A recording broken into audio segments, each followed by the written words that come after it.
कटरा से बनिहाल के बीच में रेलवे ट्रैक बिछाने का काम शुरू हो गया है।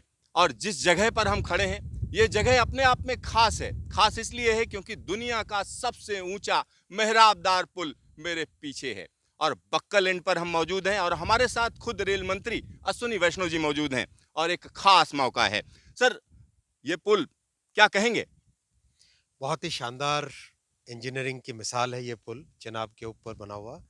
वर्ल्ड का हाईएस्ट आर्च ब्रिज है रेलवे का। और इसके कंस्ट्रक्शन में जिस तरह के चैलेंजेस आए, उन चैलेंजेस को अगर आप देखेंगे तो इसके ऊपर पूरी एक डॉक्यूमेंट्री बननी चाहिए। बहुत ही शानदार है। और इस ब्रिज के कंप्लीट होने के बाद और 2 टनल्स और हैं, उनके कंप्लीट होने के बाद में जम्मू से कश्मीर के बीच में ट्रेन और वंदे भारत दोनों दौड़ेगी। वंदे भारत दौड़ाएंगे सर इस पे? तो क्या स्पीड है इस ट्रैक की?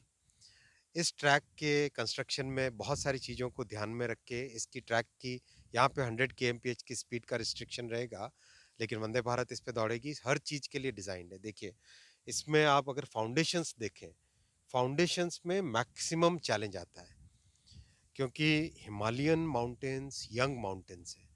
तो इसके अंदर जब फाउंडेशन क्रिएट करते हैं, तो बहुत ही एक स्पेशल टाइप की बोल्टिंग का, बहुत ही स्पेशल टाइप की सीमेंट कंक्रीट की ग्राउटिंग का, इन सब का कंस्ट्रक्शन रहता है। ये फाउंडेशन बनाना, उसके बाद में उसके ऊपर फैब्रिकेट करना, सारे के सारे डेक्स को लगाना, फिर अब ट्रैक की लेइंग चल रही है। बहुत ही कॉम्प्लेक्स वर्क है ये। सर, चिनाब पुल का दुनिया में नाम है। रेलवे दावा कर रही दुनिया का सबसे ऊंचा मेहराबदार पुल। तो इसमें अगर हम इस इलाके की बात करें तो भूकंप भी दुश्मन बना हुआ है, आतंकवाद की गतिविधियां भी हुआ करती थीं। तो अभी की स्थिति क्या, इसके लिए कैसे तैयार किया गया है? इस ब्रिज के डिज़ाइन को रिक्टर स्केल 8 के अर्थक्वेक के लिए डिज़ाइन किया गया है। इसमें बहुत सारी स्पेशल चीज़ें, एक डेविडाक बार्स होते हैं।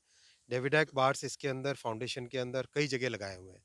बहुत सारी चीज़ें स्पेशल है। फिर इसके ऊपर जब मान लो अर्थक्वेक आए, तो फाउंडेशन और ऊपर के स्ट्रक्चर के बीच में एक तरह का आइसोलेशन है, जो कई तरह की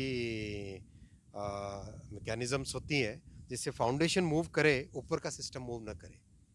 इस तरह की बेरिंग्स होती हैं, उनका इसमें उपयोग किया गया है। तो बहुत सारी चीज़ें जो शायद हिंदुस्तान के किसी भी प्रोजेक्ट में पहली बार यूज़ हुई है। सर, मौसम यहाँ एक अलग तरीके की दुश्मनी निभाता है। कभी धूप आ जाती है, कभी छांव आ जाती है, कभी तेज रफ्तार हवाएं चलती हैं।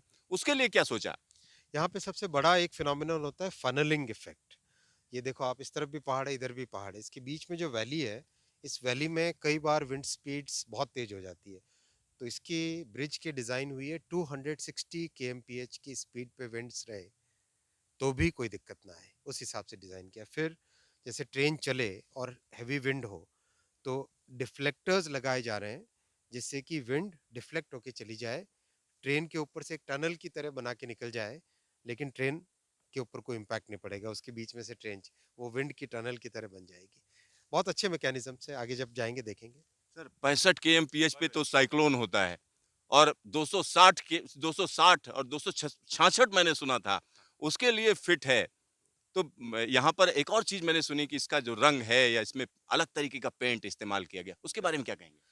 पेंट एक बहुत ही स्पेशल केमिकल है जिसका उपयोग इसमें किया गया है, जिससे कि डिग्रेडेशन नहीं हो और नीचे जो स्टील का स्ट्रक्चर है वो सेफ रहे, क्योंकि बारिश आती है, स्नो आता है और लगातार बार-बार पेंट नहीं कर सकते। देखिए, जब पीएम साहब ने इस ब्रिज के काम में बहुत ज़्यादा ध्यान देके किया था, आप देखो 2014 से पहले प्रैक्टिकली कुछ भी नहीं था।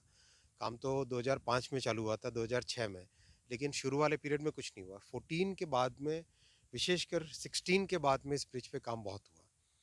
तो पीएम साहब ने टारगेट दिया कि इसकी लाइफ इस तरह से होनी चाहिए, डिज़ाइन ऐसी होनी चाहिए। 125 साल इसकी लाइफ है, डिज़ाइन लाइफ। 125 ईयर्स है इसकी डिज़ाइन लाइफ। तो वो सब चीज़ों का ध्यान में रखा गया है सर, इसमें। कब तक ट्रेन दौड़ेगी इस पर? अंदाज़ा है कि दिसंबर, जनवरी, अगले आने वाले दिसंबर, जनवरी में। आपका ढेर सारा धन्यवाद। Thank you. तो यहाँ पर आप समझिए कि ये पुल अपने आप में खास हो जाता है। खास इसलिए हो जाता है क्योंकि सीधा सीधा श्रीनगर को कन्याकुमारी से जोड़ने का काम करेगा। कैमरामैन शकील के साथ सिद्धार्थ, न्यूज स्टेशन, बक्कल, रियासी।